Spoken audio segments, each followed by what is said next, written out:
जय हिंद एवरीवन। स्वागत है आप लोगों का एक बार फिर से क्लास 9th और 11th के फिजिक्स के चैप्टर एक वर्क एनर्जी पावर अर्थात कार्य ऊर्जा और शक्ति के बारे में, जिसमें हम पढ़ेंगे कि कार्य क्या होता है, ऊर्जा क्या होता है, इसकी फार्मूला क्या होता है, कौन सा क्वांटिटी होता है, इसमें हम पढ़ेंगे। तो दोस्तों ये हमारा चैप्टर क्लास 9th और 11th में है वर्क एनर्जी पावर, जिसमें हम कार्य के बारे में जानेंगे। चलते हैं हम अपने चैप्टर की और जिसमें हम जानेंगे पहला हम टॉपिक क्या है, कार्य के बारे में। पहला हमारा टॉपिक क्या है, वर्क मतलब कार्य होता क्या है। आप कैसे बताएंगे कि कार्य क्या होता है? आप सिंपल सा दिमाग लगाए कि किसी चीज़ को करना मतलब कार्य को करना ही वर्क मतलब क्या है। किसी चीज़ को मान लीजिए हम इसके से लिखें, ये क्या हुआ, कार्य हुआ। हम सोए जागे कुछ भी किए हुए कार्य हुआ। कैसे हम बताएंगे इसको मैथमेटिकली फॉर्म में, मतलब किसी गणितीय रूप में कैसे हम डिफाइन करेंगे। मान लीजिए कि देखिए ये एक हमने बॉडी लिया, ये m मास की बॉडी है और ये एक फ्लैट सरफेस पर रखी हुई है। ये है मान लीजिए ये फ्लैट सरफेस पर रखी हुई है। इस पर हम फोर्स लगाते हैं, खींचते हैं। मान लीजिए इधर हम देखिए खींच रहे हैं, F4 से खींच रहे हैं और ये आगे की और उधर की ओर क्या हो रही है, डिस्प्लेसमेंट हो रही है, मतलब कि खिसक रही है उधर। मान लीजिए ये देखिए इधर खिसक रही है, S मतलब क्या हुआ, डिस्प्लेसमेंट। तो देखिए क्या हुआ, m मास की बॉडी है, F4 से उसको खींचे हम और आगे की और S डिस्प्लेसमेंट हुआ और इसके बीच कितने डिग्री का एंगल बना, थीटा डिग्री का एंगल बना। कितना डिग्री का, थीटा डिग्री का। तो वर्क का हम कैसे मैथमेटिकली फॉर्म में डिराइव करें, जैसे हम इसको करेंगे कि W बराबर, वर्क को किससे हम रिप्रेजेंट करते हैं, W से। W बराबर क्या हो जाएगा, F डॉट एस हो जाएगा, F डॉट एस हो जाएगा। दोस्तों आप डॉट क्या है, इसको इसके हटने पर क्या आएगा, एफ एस कॉस थीटा। आप बोलेंगे कि ये कॉस थीटा आया कहाँ से है। दोस्तों आप वेक्टर का एक चैप्टर पढ़े होंगे जिसमें बताया जाता है कि डॉट प्रोडक्ट क्रॉस प्रोडक्ट क्या होता है। डॉट हटता है तो कॉस थीटा लगता है और क्रॉस हटता है तो क्या होता है, साइन थीटा लगता है। इसमें डॉट हटा तो क्या हुआ, ये कॉस थीटा आया। इसको डॉट प्रोडक्ट या स्केलर प्रोडक्ट भी कहा जाता है। इसलिए और आप ये भी पढ़े होंगे कि देखिए वर्क क्या है, एक स्केलर क्वांटिटी है। क्या है, स्केलर क्वांटिटी मतलब अदिश राशि है। अदिश राशि क्या होती है आप तो पढ़े ही होंगे जैसे स्केलर क्वांटिटी है। और इसका ऐसा मात्रा क्या होता है, जैसे फोर्स डिस्प्लेसमेंट, फोर्स का आप क्या पढ़े होंगे, एफ और एस। फोर्स का मात्रा क्या पढ़े होंगे, न्यूटन। एस डिस्प्लेसमेंट का मीटर क्या हो जाएगा, न्यूटन मीटर। आपको पूछा जाए कि अगर एसआई मात्रा क्या होता है, क्या बताइएगा आप, न्यूटन मीटर। या इसको सीजीएस में क्या बोलते हैं, इसको हम सीजीएस में बोलते हैं अग्र। क्या बोलते हैं, अग्र। एक मिनट रुकिए। आपसे पूछा जाए कि वर्क का क्या होता है एसआई मात्रक, क्या बताएगा, न्यूटन मीटर। क्या होता है, न्यूटन मीटर। एसआई मात्रक न्यूटन मीटर और सीजीएस में इसको क्या बोलते हैं, अग्र। सीजीएस में अग्र बोलते हैं। आपके एग्जाम में नेवी में पूछा गया था कि मतलब कि एसआई यूनिट और सीजीएस यूनिट में मतलब रिलेशन क्या होता है, मतलब संबंध क्या होता है। तो इसका क्या बताइएगा आप, जैसे एक जूल बराबर क्या हो जाएगा, कितना अर्घ हो जाएगा, देखिए 10⁻7 अर्घ हो जाएगा। कितना, 10⁻7 अर्घ। ये क्वेश्चन पूछा गया है पीओ कि 1 जूल बराबर 10⁻7 अर्घ होता है। मतलब क्या, सीजीएस इसको न्यूटन मीटर को एक और क्या नाम देते हैं हम, जूल। क्या नाम देते हैं, देखिए इसे हम बताते हैं जूल। आपको पूछा जाए कि क्या ऐसा मात्रा क्या होता है वर्क का, जूल या न्यूटन मीटर। और सीजीएस क्या हो जाएगा, अर्घ के। इस दोनों में संबंध क्या हुआ, 1 जूल बराबर 10⁻7 अर्घ, 1 जूल बराबर 10⁻7 अर्घ। अब दोस्तों हम इसके स्पेशल कंडीशन के बारे में पढ़ने जाते हैं कि वर्क होता क्या है, कैसे होता है। जैसे आपने इसको मैथमेटिकल फॉर्म में देखा कि एफ फोर्स खींचे, एस डिस्प्लेसमेंट हुआ, थीटा डिग्री का कोण बना, क्या हो जाएगा, W बराबर F dot S, F S cos theta आ गया। कॉस थीटा क्या है कि एफ और एस के बीच का एंगल है, क्या है, angle between F and S. Angle between F and S, F और एस के बीच का कोण क्या है, थीटा। आप याद रखिएगा एनी टाइम की थीटा क्या है, एफ और एस के बीच का कोण। हम अगले की ओर चलते हैं कि वर्क की कंडीशन जानते हैं। दोस्तों हम वर्क के कंडीशन के बारे में पढ़ते हैं कि क्या होता है, पॉजिटिव, नेगेटिव, जीरो कब होता है, नहीं होता। पहला कंडीशन केस में, आप जैसे केस हम फर्स्ट पढ़ते हैं, केस फर्स्ट में पढ़ते हैं। मान लीजिए कि एक बॉडी है रखी हुई, मान लीजिए ये बॉडी हुई एक फ्लैट सरफेस पे क्या हुई, रखी हुई है। देखिए ये फ्लैट सरफेस पर रखी हुई है।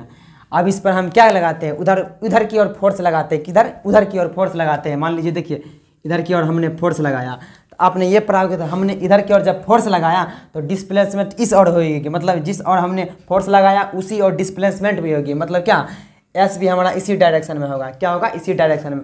आपने बहुत बार इसका जनरली यूज देखे होंगे कि हम फोर्स लगाए इस तरफ और डिस्प्लेसमेंट भी हो गया इस तरफ। जैसे हम मान लीजिए, देखिए ये एक स्केच है, हमने इसको इधर से फोर्स लगाए उधर की ओर, डिस्प्लेसमेंट इधर की ओर हो रहा है, मतलब आपने इस कंडीशन को देखा ही होगा। और अगला कंडीशन हम पढ़ते हैं जैसे केस 2 के बारे में। देखिए केस 2 हम पढ़ते हैं।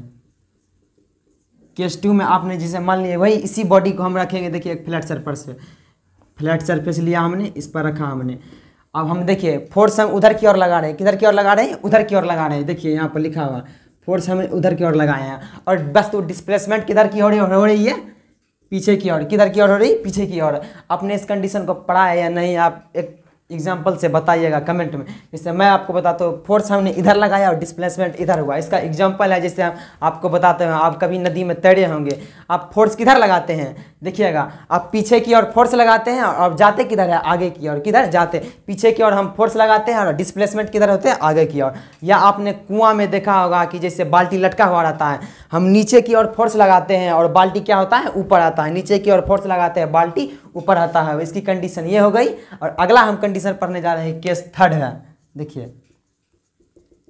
केस 3 है। मान लीजिए इसी बॉडी को हमने एक फ्लैट सरफेस पर फिर से रख दिया, फिर उसी तरफ हम फोर्स लगा रहे हैं। मतलब क्या? उसी तरफ फोर्स। देखिए मान लीजिए कि जैसे ये इसको मिटाते हैं, 1 मिनट रुकिए। आप सुबह सुबह एक एग्जांपल के साथ बताते हैं। जैसे आप सुबह सुबह उठते होंगे, बाल्टी लेते होंगे, आप आँख मूंद के नहाने के लिए जाते होंगे, आप ऐसे करके बाल्टी हाथ में होता है, आप ऐसे ऐसे जाते हैं। क्या हुआ? डिस्प्लेसमेंट आगे की ओर हो रहा है। फोर्स किधर लग रहा है? हमारे ग्रेविटी फोर्स धरती की ओर लग रही है। क्या हो रही है? ये मान लीजिए फोर्स क्या है? धरती की ओर। और डिस्प्लेसमेंट हम किधर जा रहे हैं? हम जा रहे हैं आगे की ओर। हमारा फोर्स लग रहा है नीचे की ओर, मतलब ग्रेविटी फोर्स लगा रहा है। तो क्या हुआ? इसके बीच कितना, जैसे एफ और एस हुआ, ये दोनों हम एग्जांपल से बताएं। और इसका हमने तैराक वाला स्विमर का एग्जांपल दिया। इससे तो आप दिन भर में यूज करते ही होंगे। इसमें अब हम इसको आप एग्जाम ओरिएंटेड चीज़ बताते हैं। जैसे हमने आपको वर्क का फार्मूला क्या पढ़ाया? एफ बराबर एफ एस कॉस थीटा। आपको पता होगा कि जैसे हम इन दोनों का हम क्या बताया कि थीटा क्या होता है? एफ और एस के बीच का एंगल। इसमें क्या हो जाएगा? इन दोनों के बीच का एंगल क्या है? जब हम फोर्स भी उसी तरफ लगा रहे हैं और डिस्प्लेसमेंट भी उधर ही हो रहा है, तो इसका बीच का एंगल क्या हो जाएगा? थीटा बराबर 0 डिग्री। कितना हो जाएगा? थीटा बराबर 0 डिग्री।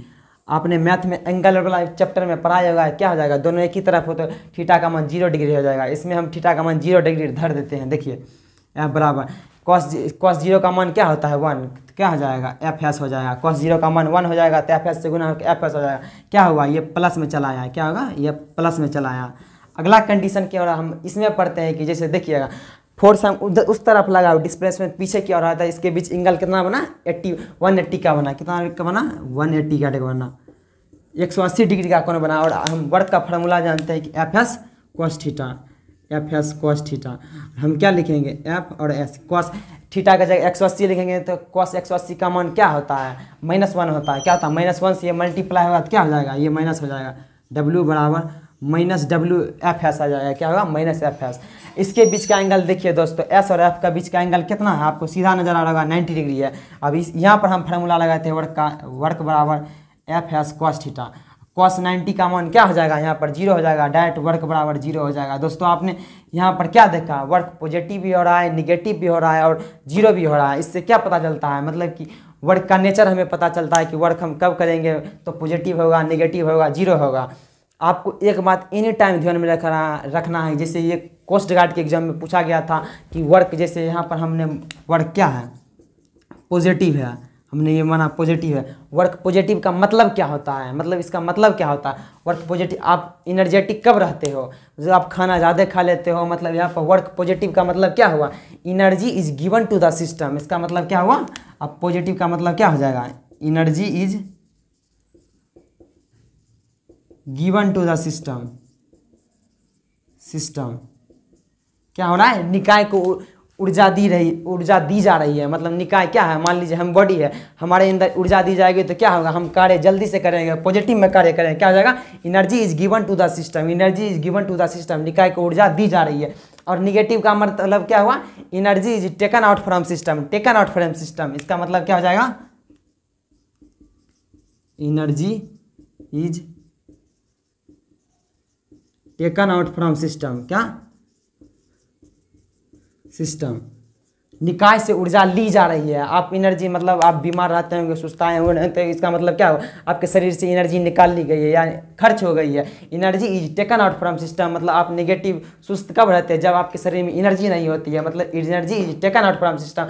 और जीरो का मतलब तो आप समझते होंगे, जीरो होता है कि आपको क्या पता है वर्क पॉजिटिव का मतलब क्या हुआ कि energy given to the system, negative का मतलब टेकन आउट फ्रॉम सिस्टम, इससे ऊर्जा, इसमें ऊर्जा दी जा रही है, इससे ली जा रही है। इसका मतलब जीरो तो आपने पढ़ा ही होगा।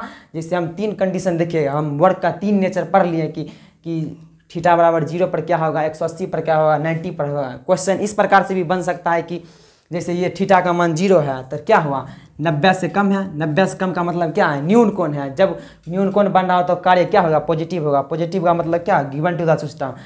180 है मतलब क्या है, 90 से ऊपर है, इस क्या है, अधिक कोण है।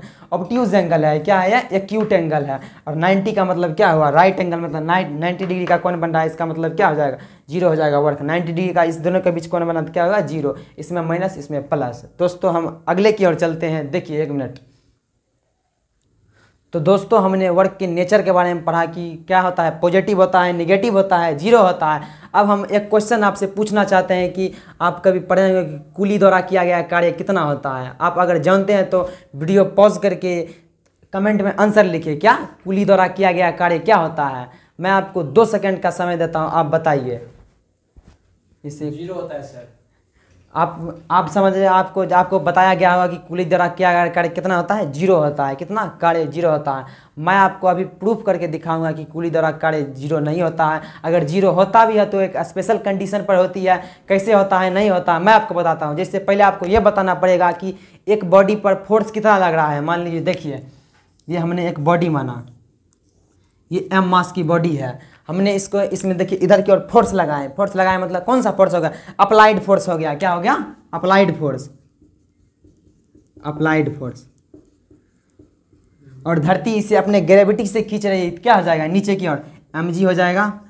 ये भी फोर्स ही है, क्या हो जाएगा, ये mg और हो जाएगा। आपने फ्रिक्शन फोर्स, घर्षण बल का नाम सुना ही होगा कि जब हम किसी वस्तु को आगे की ओर धकेलते हैं तो घर्षण बल पीछे की ओर खींचती है। क्या हो जाएगा, पीछे की ओर कौन सा फोर्स लगेगा, फ्रिक्शन फोर्स। फ्रिक्शन फोर्स मतलब क्या हो जाएगा, घर्षण बल। क्या हो जाएगा, घर्षण बल। जब नीचे ग्रेविटी लगा रही है तो आपने पढ़ा होगा न्यूटन्स लॉ में कि इसके ऊपर भी एक फोर्स लगता है, इसका नाम क्या है, नॉर्मल रिएक्शन फोर्स। क्या, अविलंब प्रतिक्रिया बल। क्या,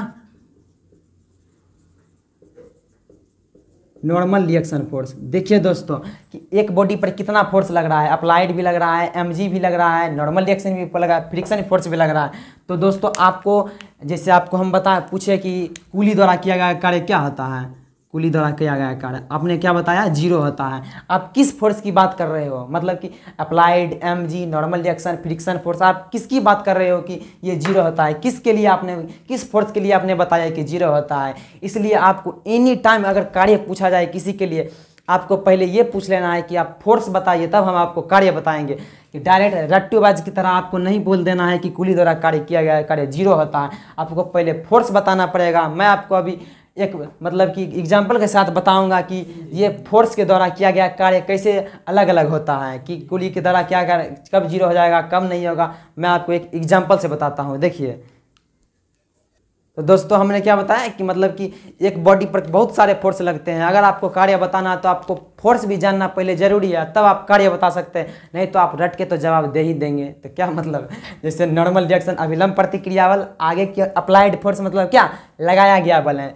नीचे की ओर mg लगा तो आपने पढ़ाई होगा कि n बराबर mg, नॉर्मल बराबर होता है, ये दोनों एक दूसरे को इम्बैलेंस कर रहे हैं, मतलब कि बैलेंस हुआ नॉर्मल भी ये दोनों। और फ्रिक्शन फोर्स पीछे की ओर लगता है, मतलब घर्षण बल। क्या होता है, घर्षण बल। अब मैं आपको एक एग्जाम्पल से बताता हूँ कि मतलब ये इस चारों फोर्स के द्वारा किया गया कार्य अलग अलग कैसे होता है। कैसे आप बताएंगे कि कुली द्वारा कार्य 0 नहीं होता है, रट के मत बताइए, मैं आपको बताता हूँ।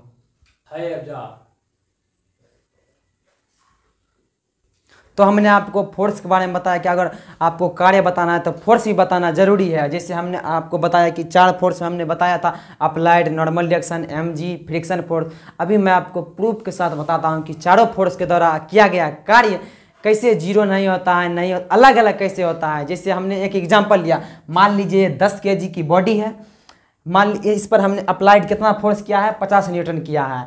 ये कितना मीटर डिस्प्लेसमेंट हुई, मतलब कि विस्थापित हुई 10 मीटर की, और विस्थापित हुई मतलब आगे बढ़ गई 10 मीटर, और ये बॉडी यहाँ से यहाँ चली आई, और इसके नीचे यूं बराबर 0.1 क्या है, मतलब इसे कहते हैं कोफिशिएंट ऑफ फ्रिक्शन, मतलब घर्षण गुणांक। घर्षण गुणांक का मान कितना है, 0.1 का 0.1 है, 0.1। आपको हम एक क्वेश्चन देते हैं कि find the work done of any force, मतलब इस पर कितना फोर्स लग रहा है, सही फोर्स के द्वारा आप कार्य बताना है। इस हमने आपको पहले क्या बताया था, इस पर कितना फोर्स लग रहा है, 4 बल लग रहा है।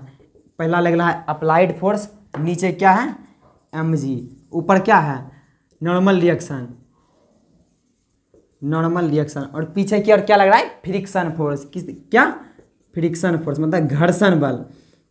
आपको चारों बल के द्वारा किया गया कार्य अलग अलग निकालना है। पहले हम निकालते हैं अप्लाइड फोर्स के द्वारा। जैसे देखिए अपने वर्क का फॉर्मूला हमने बताया कि W बराबर FS cos थीटा होता है। क्या होता है, FS cos थीटा होता है। थीटा क्या है, F और S के बीच का एंगल। देखिए विस्थापित हमारी वस्तु उधर हुई और फोर्स भी हमने उधर ही लगाया, तो थीटा का मान क्या हो जाएगा, पहले बताया था कि 0 हो जाएगा। क्या हो जाएगा, 0 हो जाएगा।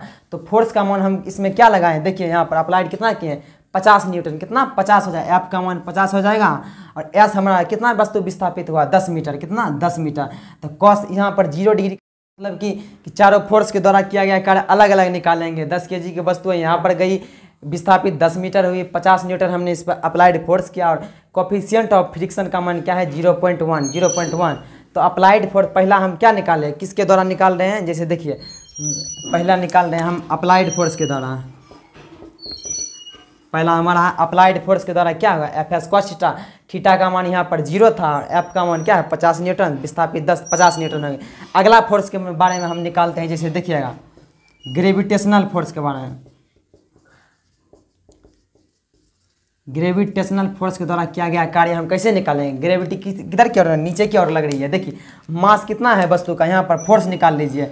मास कितना है 10, और जी का मान आप जानते हैं 9.8, डायरेक्ट हम 10 लेते हैं। क्या लेते हैं 10, तो 10 गुना 10 क्या हो जाएगा 100 न्यूटन, 100 न्यूटन हो जाएगा। इस पर फोर्स नीचे की ओर कितना लग रहा है 100 न्यूटन। तो इसका यहाँ पर हम फार्मूला लगाते हैं FS cos थीटा। दोस्तों देखिएगा विस्थापित हमारी वस्तु यहाँ पर, देखिए यहाँ हम तरह विस्थापित हमारी वस्तु इधर हुई, और फोर्स हमारा किधर लग रहा है नीचे की ओर। इसके बीच कितना का एंगल बना 90 डिग्री का। क्या हो जाएगा cos 90 का वैल्यू क्या हो जाएगा, डायरेक्ट 0 हो जाएगा। क्या हो जाएगा 0। F का मान 100, S का मान 10, और cos 90 का वैल्यू 0 हो जाएगा, तो डायरेक्ट क्या हो जाएगा वर्क का मान हमारा 0 हो जाएगा। ग्रेविटेशनल फोर्स के द्वारा किया गया कार्य कितना हो जाएगा 0। अगला हम समझते हैं अगले फोर्स के द्वारा। जैसे देखिए अगला फोर्स हम निकालते हैं कि नॉर्मल रिएक्शन फोर्स के द्वारा किया गया कार्य कितना होगा। तीसरा फोर्स हम निकालते हैं, इसे NR लिख देते हैं। NR मतलब नॉर्मल रिएक्शन, इसके द्वारा किया गया फोर्स का कार्य क्या हो जाएगा, W बराबर FS cos थीटा। देखिए दोस्तों नॉर्मल रिएक्शन किधर की ओर लग रहा है, ऊपर की ओर। हमारी वस्तु किधर की ओर विस्थापित हो रही है, इधर की ओर। इसके बीच कितना डिग्री का एंगल बना 90 डिग्री का एंगल बना। कितना डिग्री का 90। तो cos 90 का मान ओवरऑल कितना हो जाएगा 0 हो जाएगा। कितना से भी हम गुना क्यों ना करें, इसका मान डायरेक्ट क्या हो जाएगा 0 हो जाएगा। और चौथा है हमारा फ्रिक्शन फोर्स के द्वारा। पहले फ्रिक्शन के द्वारा हम फोर्स निकाल लेते हैं, कैसे निकलेगा। जैसे फ्रिक्शन फोर्स आपने फ्रिक्शन चैप्टर में पढ़ा होगा न्यूटन लॉ के बाद कि F बराबर क्या होता है म्यू इंटू एन होता है। कितना म्यू इंटू एन होता है। म्यू क्या है कोफिशिएंट ऑफ फ्रिक्शन, क्या हो जाएगा 0.1, और एन का वैल्यू क्या है, एन और mg बराबर है, तो mg क्या हो जाएगा 100 हो जाएगा। 0.1 दशमलव उड़ाइए 10 क्या हो जाएगा 10 न्यूटन। क्या हो जाएगा फ्रिक्शन फोर्स में F का मान क्या हो जाएगा 10 न्यूटन। यहाँ पर देखिए हम चौथा फोर्स के से कार्य निकाल रहे हैं। चौथा है क्या कि फ्रिक्शन फोर्स। फ्रिक्शन फोर्स के द्वारा किया गया कार्य क्या हो जाएगा, इसका फार्मूला क्या होगा FS cos थीटा। वर्क बराबर FS cos थीटा। देखिए दोस्तों हमने फोर्स लगाया उधर, मतलब कि फोर्स हमारा इधर लग रहा है, फ्रिक्शन फोर्स किधर लग रहा है पीछे की ओर, वस्तु डिस्प्लेसमेंट हो रही है उधर की ओर। तो इसके बीच एंगल कितना हो जाएगा 180 का हो जाएगा। कितना 180 डिग्री का हो जाएगा। cos 180 का वैल्यू क्या होता है -1 होता है। देखिए F का वैल्यू हम क्या निकाले फ्रिक्शन में 10, कितना निकाले 10, और S का मान कितना विस्थापित हुई है 10 न्यूटन। 10 न्यूटन cos 180 का मान क्या होता है -1, तो वर्क बराबर क्या हो जाएगा -10 जूल। -10 जूल। यहाँ पर क्या हुआ 0 0, और यहाँ पर कितना आया था 50 जूल। देखिए दोस्तों इससे क्या पता चल रहा है कि आप कभी ये नहीं बता सकते हैं कि कुली द्वारा किया गया कार्य जीरो होता है। आपको ये बताना जरूरी है कि किस फोर्स के द्वारा लग रहा है, ग्रेविटेशनल फोर्स के द्वारा जीरो होगा और किसके द्वारा होगा, नॉर्मल रिएक्शन के द्वारा जीरो होगा। जबकि आप ये नहीं बता सकते हैं कि कुली द्वारा डायरेक्ट किया गया कार्य। आप छोटे एग्जाम के लिए पढ़ते होंगे तो डायरेक्ट बता दीजिएगा जीरो, अगर थोड़े अच्छे एग्जाम के लिए पढ़ेगा तो आपको जीरो नहीं बताना है। कुछ स्पेशल कंडीशन होती है जिस पर ये जीरो होता है, नहीं तो आपको पहले फोर्स जानना जरूरी है कार्य बताने के लिए। जैसे हमने normal reaction, mg, applied, friction के द्वारा अलग अलग वैल्यू के देखिए अलग अलग फोर्स के लिए अलग अलग वर्क निकाले हैं। इसलिए आपको डायरेक्ट नहीं बताना है कि कुली द्वारा किया गया कार्य जीरो होता है। हम देखिए अगले कॉन्सेप्ट की ओर बढ़ते हैं। 2 मिनट रुकिए, 1 मिनट। तो दोस्तों हमने वर्क के बारे में जाना अलग अलग फोर्स के लिए। देखिए हम वर्क के बारे में और थोड़ा चीज़ बताते हैं आपको। वर्क क्या होता है, वर्क क्या क्या हो सकता है, कांस्टेंट भी हो सकता है, कांस्टेंट फोर्स मतलब कार्य हो सकता है, वेरिएबल वर्क हो सकता है, मतलब कि कौन से नियत हो सकता है, अलग अलग मतलब बदलने वाला भी हो सकता है। पहला देखिए हम बताते हैं आपको फोर्स क्या है। यहाँ पर है देखिए आपको, यहाँ पर कार्य में हम कौन सा फोर्स लगाते हैं। कांस्टेंट फोर्स भी लगा सकते हैं, वेरिएबल फोर्स भी लगा सकते हैं। पहला हम देखते हैं कि कांस्टेंट फोर्स, और दूसरा क्या लगाएंगे, वेरिएबल फोर्स। कांस्टेंट का मतलब आप तो ये समझते होंगे जिसका मान बदलता नहीं है, जैसे नंबर में। और वेरिएबल का मान जैसे हम x, y, a, b, c, d किसी भी चीज़ को मान लिया वेरिएबल फोर्स का मतलब होगा फोर्स बदलते रहेगा। क्या होगा, बदलते रहेगा। कांस्टेंट मतलब फोर्स फिक्स होगा। आपने जिस फार्मूला को अभी पढ़ा है W बराबर F cos थीटा, ये किसके लिए अप्लाई होगा, only apply for constant force. ये फार्मूला अप्लाई होगा only apply for constant force. क्या W बराबर F cos थीटा, आप इसी के लिए यूज कर सकते हैं कांस्टेंट फोर्स के लिए। और वेरिएबल फोर्स के लिए अलग फार्मूला आता है कि वर्क बराबर क्या हो जाएगा। जैसे हमने मान लिया, देखिए इसके लिए आपको इंटीग्रेशन आना जरूरी है। जैसे F.dx क्या हो जाएगा, इंटीग्रेशन x की पावर 1 और x की पावर 2। और यहाँ पर आपको देखिए यहाँ पर x1 और x2 दिया होगा। जैसे x1 बराबर मान लीजिए 0 दिया होगा, x2 बराबर कुछ भी दिया होगा, 2 दे दिया होगा। और आपको इंटीग्रेशन इसका आना जरूरी है। वेरिएबल फोर्स के लिए इंटीग्रेशन आना जरूरी है। इसका क्या होता है, इंटीग्रेशन F.dx क्या हो जाएगा, F.dx। और कांस्टेंट फोर्स के लिए Fs cos थीटा, और वेरिएबल के लिए ये होता है। और कार्य में आप क्या, हम आपको शुरू से बताते हैं कार्य क्या है, स्केलर क्वांटिटी है। इसका मतलब ऐसा मतलब जूल होता है या न्यूटन मीटर होता है, CGS अर्ग होता है। इस दोनों में संबंध क्या होता है, 1 0 बराबर 10⁻7 अर्ग होता है। और हमने आपको बताया कि कार्य पॉजिटिव, निगेटिव, जीरो तीनों हो सकता है। मतलब कि पॉजिटिव कब होगा, जैसे थीटा का मान 0 हो जाएगा, मतलब इसका मान निगेटिव होगा 180 हो जाएगा तो 0 हो जाएगा, 90 हो जाएगा तो। और हमने अलग अलग जैसे कुली द्वारा किया गया कार्य जीरो कब होता है, नहीं होता है, अलग अलग फोर्स के लिए अलग अलग कार्य हमने निकाला। और अगला हमने पढ़ा क्या, वर्क कांस्टेंट फोर्स के लिए और वेरिएबल फोर्स के लिए। कांस्टेंट फोर्स के लिए क्या होगा फार्मूला, W बराबर Fs cos थीटा। और वेरिएबल के लिए इंटीग्रेशन का यूज आप 9th में होगा तो इंटीग्रेशन आपको आता नहीं होगा, और 11th में तो किसी को आता होगा, किसी को नहीं आता होगा। तब पर भी हम कल जैसे हम एक आपको होमवर्क दे के बताते हैं। जैसे देखिए आपको हमने क्या बताया अभी, Fs cos थीटा बताया ना। जैसे W बराबर Fs cos थीटा, क्या आप हमको बता सकते हैं। जैसे हम यहाँ पर S बराबर 0 रख देंगे, तो W का मान क्या हो जाएगा। अगर आपको ये पता है और ये S बराबर 0 होगा तो यहाँ पर रख देंगे, W 0 हो जाएगा। किस कंडीशन में होगा, अगर आपको पता है तो इस बात का जवाब आप कमेंट बॉक्स में दीजिए कि S 0 होगा तो W 0 कैसे होगा। तो जय हिंद।